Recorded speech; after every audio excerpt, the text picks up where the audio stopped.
నేపాల్లో ఘోర విమాన ప్రమాదం జరిగింది. యతి ఎయిర్లైన్స్ కు చెందిన విమానం కుప్పకూలింది. పొఖారా అంతర్జాతీయ విమానాశ్రయంలోని రన్వేపై ల్యాండ్ అవుతుండగా ఓ విమానం అదుపు తప్పి నది లోయలోకి దూసుకెళ్లింది. ఈ ఘటనలో 72 మంది ప్రాణాలు కోల్పోయినట్లు అధికారులు అంచనా వేస్తున్నారు.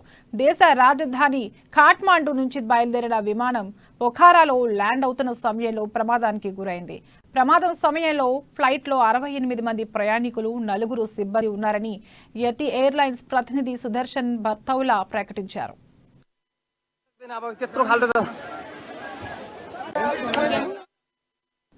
కూలిన వెంటనే విమానం మంటల్లో చిక్కుకుందని, ల్యాండింగ్ సమయంలో ఈ ప్రమాదం జరిగినట్లు తెలుస్తోంది. ప్రమాదం జరిగిన వెంటనే అధికారులు సహాయక చర్యలు ప్రారంభించి ఎయిర్పోర్టును మూసేశారు. ప్రమాదంలో చాలా మంది వరకు చనిపోయే అవకాశం ఉందని తెలుస్తోంది.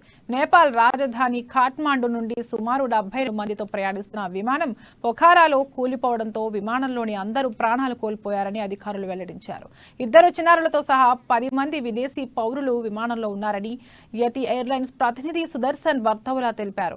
53 నేపాలీ, 5 భారతీయులు, 4 రష్యన్, 1 ఐరిష్, 2 కొరియన్లు, 1 అర్జెంటీనా, 1 ఫ్రెంచ్ జాతీయుడు విమానంలో ఉన్నారని వెల్లడించారు. శిథిలాల వద్ద మంటలు చెలరేగడంతో రెస్క్యూ ఆపరేషన్లు కష్టంగా ఉన్నట్లు తెలుస్తోంది.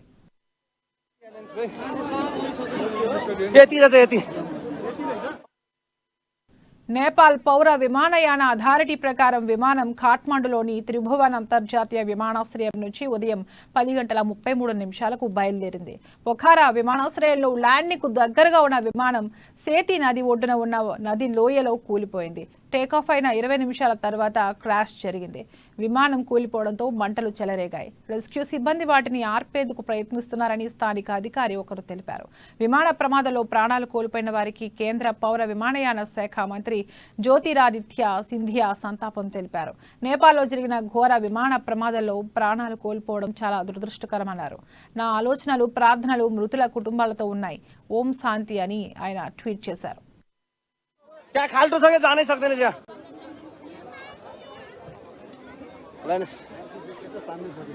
मान्छे